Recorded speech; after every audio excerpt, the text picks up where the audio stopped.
The conference room felt too small for the weight of the moment. I sat across from my sister Jennifer, watching as she spread the lawsuit papers across the polished mahogany table with theatrical flair. Her lawyer, a sharp-suited man named Harrison, wore the confident smile of someone who thought victory was guaranteed. "It's really quite simple," Jennifer said, tapping the documents with her perfectly manicured nail. "Dad wasn't in his right mind when he changed his will. The company should have gone to both of us equally, or better yet, to me entirely. I've been there longer after all. My name is Catherine Walsh, and at 35, I was watching my older sister try to steal our father's software company right out from under me, not knowing I'd spent the last 2 years building a case that would destroy her. 15 years at the company versus my 10, I replied calmly. Though quantity of time doesn't always equal quality of contribution. Jennifer's smile tightened. And what exactly is that supposed to mean?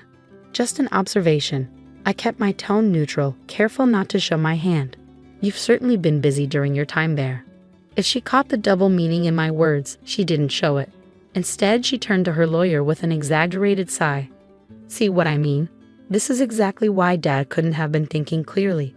Catherine has no idea how to run a business. She's too academic.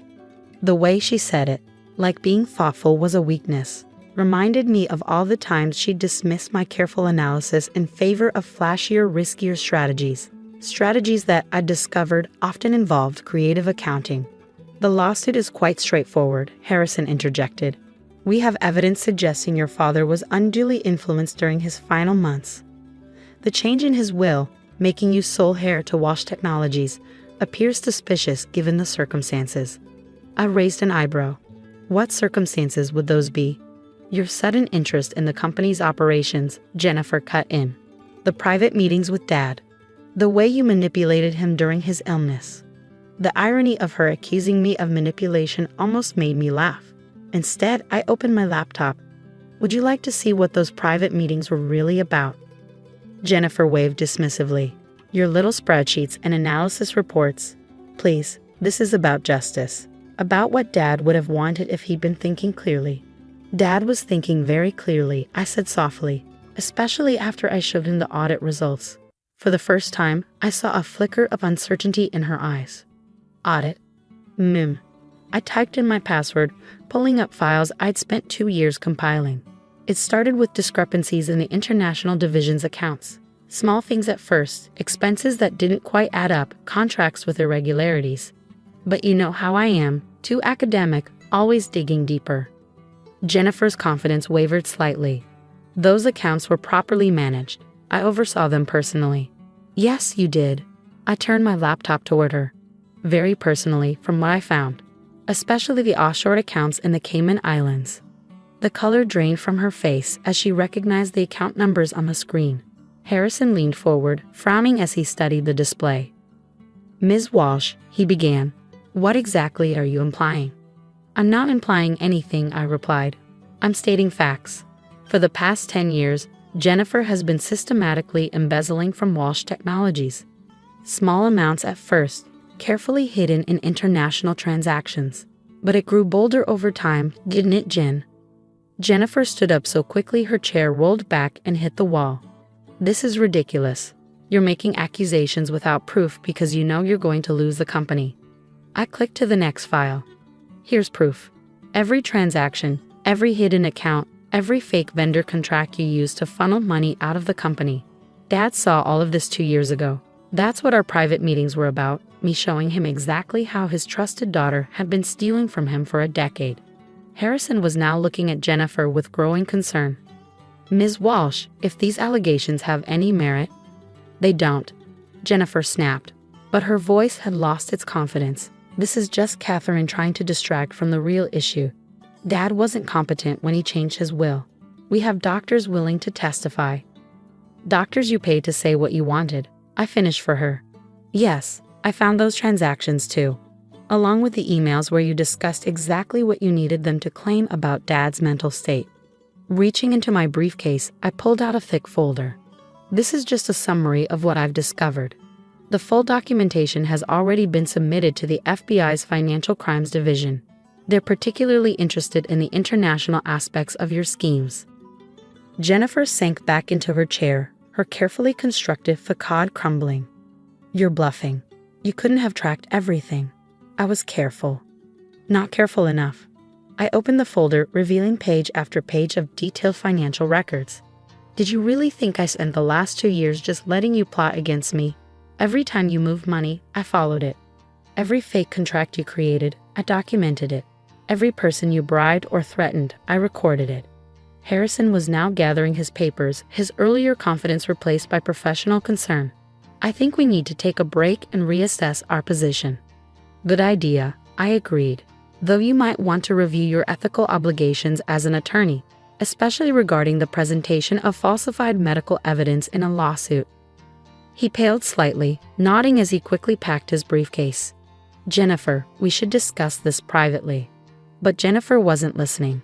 She was staring at the documents in front of her, years of careful schemes unraveling with each page. How? She whispered. How did you find all this?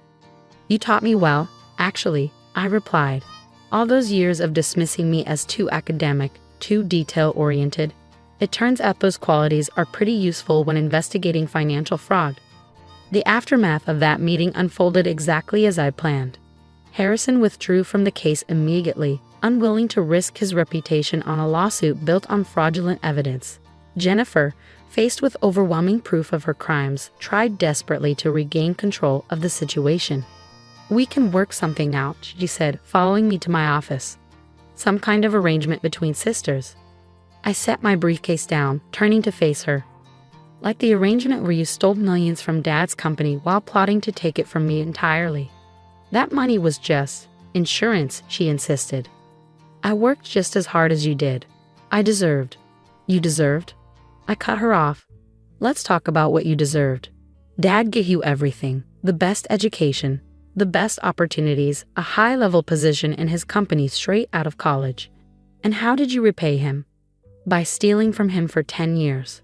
Her composure cracked completely. He always liked you better, always praised your analytical mind and attention to detail.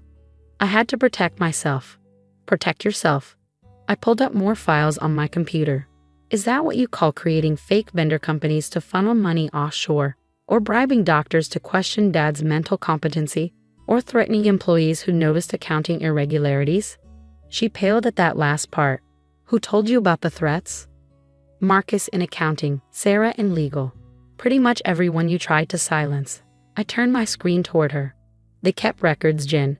Emails, voicemails, text messages, all documenting how you tried to cover your tracks.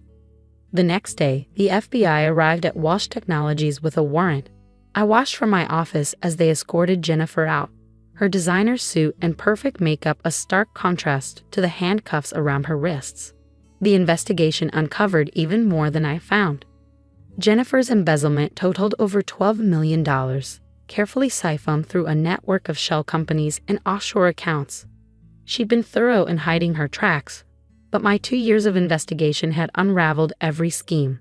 Your father would be proud, Agent Torres told me as we reviewed the evidence. This is one of the most comprehensive internal investigations I've seen. I thought about Dad's face when I first showed him proof of Jennifer's theft. The hurt, the disbelief, but also the recognition of why I'd spent so much time digging through company records. He knew what she was doing, I said quietly. Deep down, I think he knew. He just couldn't bring himself to believe it until I showed him concrete evidence. The criminal trial was swift and damaging. Jennifer, faced with overwhelming documentation of her crimes, accepted a plea deal. 15 years in federal prison, plus restitution of all stolen funds. But the real work began after her conviction. Walsh Technologies had taken a hit to its reputation, and employees were shaken by the revelation of such extensive fraud by a senior executive. I called an all-staff meeting the day after Jennifer's sentencing. I know the past few months have been difficult, I began, looking out at concerned faces. Finding out someone you trusted was stealing from the company. Watching federal agents walk through our offices, it's not what any of us expected. Marcus, the accountant who'd first noticed irregularities years ago, spoke up. What happens now? The company's reputation will be rebuilt, I finished firmly, starting with a complete overhaul of our financial controls. No more single-person oversight of international accounts. No more pressure to ignore irregularities. And most importantly, no more fear of retaliation for reporting concerns. Over the next year, I implemented every security measure and financial safeguard I've studied during my investigation of Jennifer. Each weakness she'd exploited became a point of strength. Each person she threatened became part of a new, more transparent management structure. The company didn't just survive, it thrived. Our reputation for financial integrity and ethical business practices actually brought in new clients, particularly those concerned about international compliance and transparency. 2 years after Jennifer's arrest, I received a letter from her in prison. Dear Catherine, I had a lot of time to think about what I did. To the company, to Dad, to you. I told myself I was just taking what I deserved, but the truth is I was jealous. You earned Dad's trust while I tried to steal it. I'm sorry. Jennifer. I filed the letter away without responding. Some betrayals go too deep for apologies to matter. That evening, I sat in Dad's old office, my office now, looking at his photo on the wall. He passed away 6 months after changing his will, secure in the knowledge that the company was in good hands. My phone buzzed with a text from Agent Torres. Just got word. They found Jennifer's last hidden account. All stolen funds recovered. I smiled, thinking about how differently things might have turned out if Jennifer had succeeded with her lawsuit. Instead of exposing her crimes, I might have lost everything Dad had worked to build. A knock on my door interrupted my thoughts. Sarah from legal entered, carrying a thick folder. The new compliance procedures you requested, she said, setting them down. And there's something else you should see. She pulled out a document, an old email thread she discovered during routine archiving. In it, Jennifer detailed her original plan to take control of the company dating back 12 years. She never intended to share leadership, Sarah said quietly. Even before she started stealing, she was plotting to push you out. I nodded, unsurprised. The lawsuit wasn't her first plan. It was just her last desperate attempt after everything else failed. Looking out over the city lights, I thought about the journey that had brought me here. Jennifer had spent years underestimating me, dismissing my analytical nature as a weakness. She never realized that same attention to detail would be her undoing. The company quarterly meeting was scheduled for tomorrow. We would be announcing record profits, expanded international operations, with new, rigorous oversight, and a revolutionary software platform that would cement our position as industry leaders. All because Jennifer had tried to steal what was rightfully mine, never realizing that her own actions would prove exactly why Dad had made the right choice in his will. Sometimes justice comes not from confrontation, but from careful documentation, not from dramatic showdowns, but from years of patient investigation.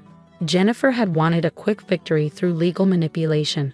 Instead, she'd gotten 15 years to reflect on the consequences of underestimating her too academic sister. As I reviewed the next day's presentation, my phone buzzed with another message, this time from Marcus in accounting. Year-end audit completed. Every account reconciled, every transaction verified. We've come a long way from where we started. Indeed, we had. From uncovering systematic theft to rebuilding a stronger company, from exposing betrayal to establishing new standards of integrity. Jennifer had tried to destroy what Dad built, but instead, she'd forced me to make it better than ever.